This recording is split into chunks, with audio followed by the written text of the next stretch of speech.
Hey guys, I hope you guys are on summer break or counting down the days to summer break. I am actually on summer break. This is our first official full week of being on break, and I am so excited about it. Today we're going to talk about the do's and don'ts, what teachers should be doing on their summer break. So stick around. Hey guys, and welcome back to my channel. If you are new, I am Cindy Lumpkin, and I happen to be a teacher who quit teaching a couple of years ago, 8 to be exact, and now I am actually running my own school. I make videos inspiring other teachers to do what is best for them. Today I am out with my oldest daughter, Miss Aubrey, at our pool, creating some memories. Now, I thought it would be good to take a turn from my normal and tell you guys some things that you should be doing, or I hope you get an opportunity to do on your summer break. So let's get into it. All right, so I'm gonna be telling you 5 do's and don'ts for your summer break, okay? And hopefully the wind doesn't mess us up. Now, number 4 and number 5 are my favorites, and I just might give you a bonus one, okay? So make sure you stick around. Number 1, do not teach summer school. Please, please. There has just been so much going on. Do not teach summer school, all right? I know you might think you need the money, but you'll probably be better off budgeting your money and looking for other ways that you can create money than to spend it indoors, working yourself to life, right? But seriously, I remember when I first started teaching, I taught summer school every year until one year I just didn't get chosen, right? And I thought it was the worst thing in the world. But then when I really got an opportunity to really experience a summer break, minus blocking off that 4 to 6 weeks for summer school, it was like they couldn't pay me to come back and teach again. And so we've just been going through so much, guys. We've had so many teachers quitting, so many teachers wanting to quit, and I just think we just need a moment to woosah. So if you can at all help it, and I believe you can, you may not think you can, but sometimes you just have to go against the grain, right? Do not take that summer school job. If you have already committed, go back and say, hey, I'm sorry, but I can't do it. Do not teach summer school. You need every last one of these weeks for yourself, okay? Whether it's planning to do something totally different in the fall, or whether you're going back to teaching in the fall.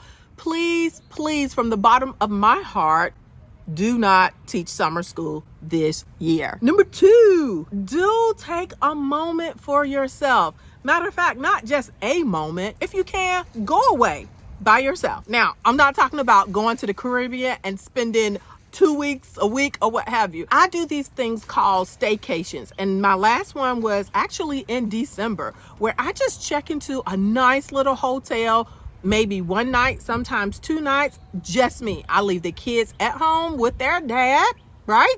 And I just go and I have a moment for me. Sometimes I say, hey, hubby, I'm going to go to a hotel that actually has room service because I don't even want to drive. Or sometimes I might say, hey, I'm going to go to my favorite restaurant and then I'm going to go back to the hotel. Sometimes I plan things to do. Sometimes I don't. But you deserve a moment that's more than a couple of seconds to yourself. So I know, again, it may not be easy for some people, that you may be like, oh, I'm a single mom, how can I do that? Listen, where there is a will, there is a way. And one of the things that I've learned, even about myself, when I make excuses for things, it becomes real easy for me not to do the thing that I'm making an excuse for, right? So what I want you to do, even if you're a single parent, you have some good girlfriends, you have some loyal, committed family members, I believe, or your kids have some wonderful friends that you have grown to know their parents and trust their parents.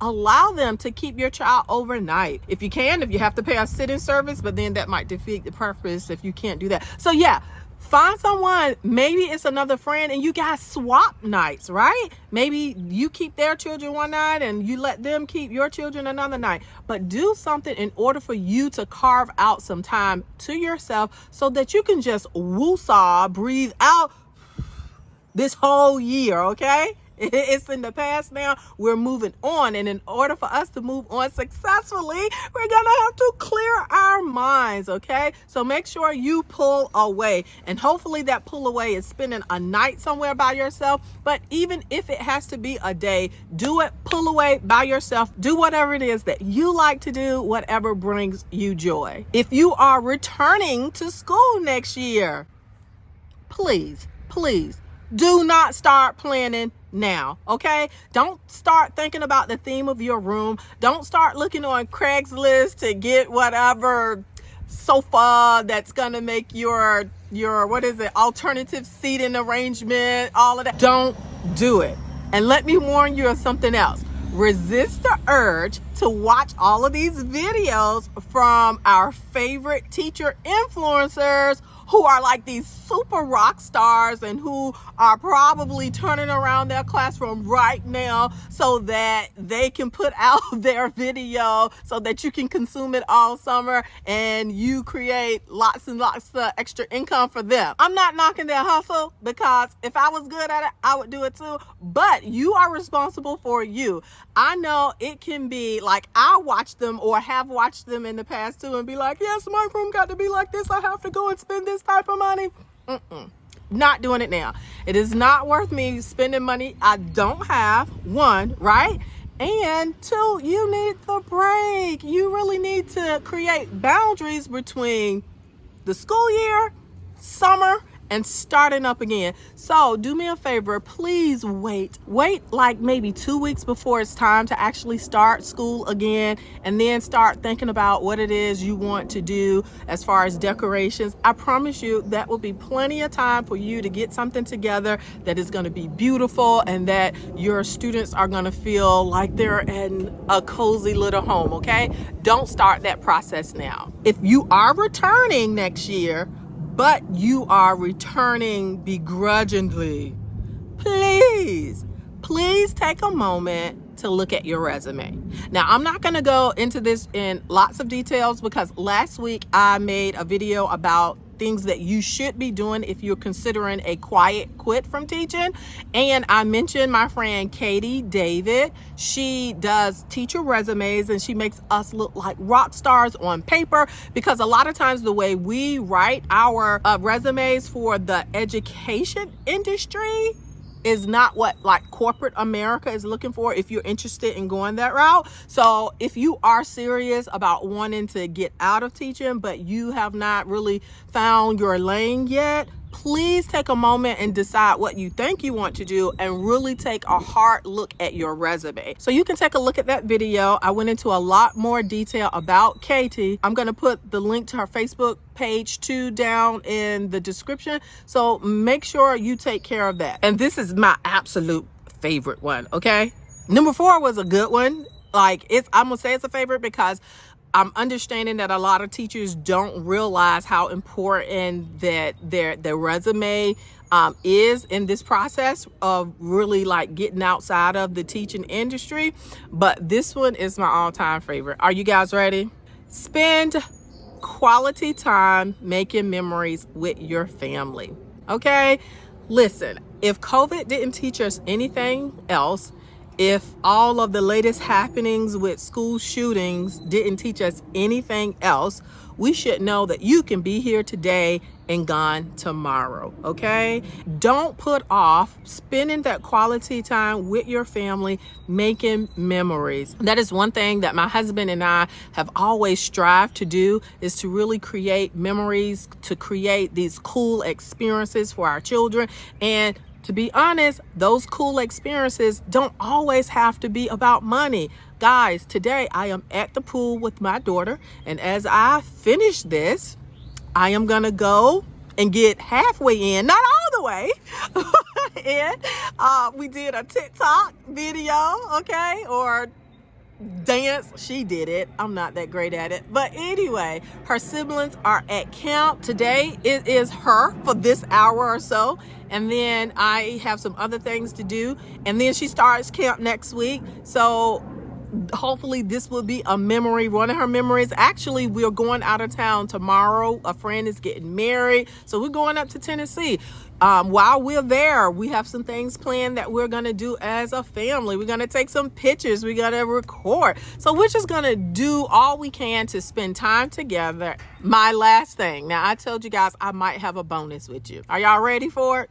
Are you sure? Put them kids in camp or daycare. Now, you might say, hey, that contradicts what you just said.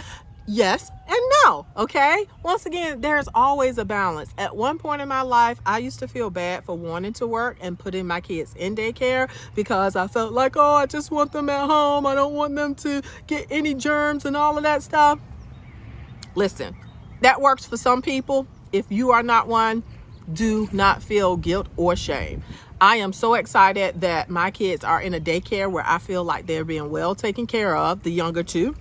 And then the older two, she's getting to the point where she's too big to go to traditional camps. So we have just picked different camps throughout the year. Like she has a volleyball camp that she's going to a couple of weeks in the summer. She has some type of arts camp that's going to last a week that she's going to go to. She's going to go and spend some time with her grandma. But long and short is that we're putting them in things where I still create space for me to be me. My husband is at the house right now. He's working. After he get off his business call, I'm sure he's going to hop on his Xbox or game box or whatever it is that he does. So he needs that time to himself.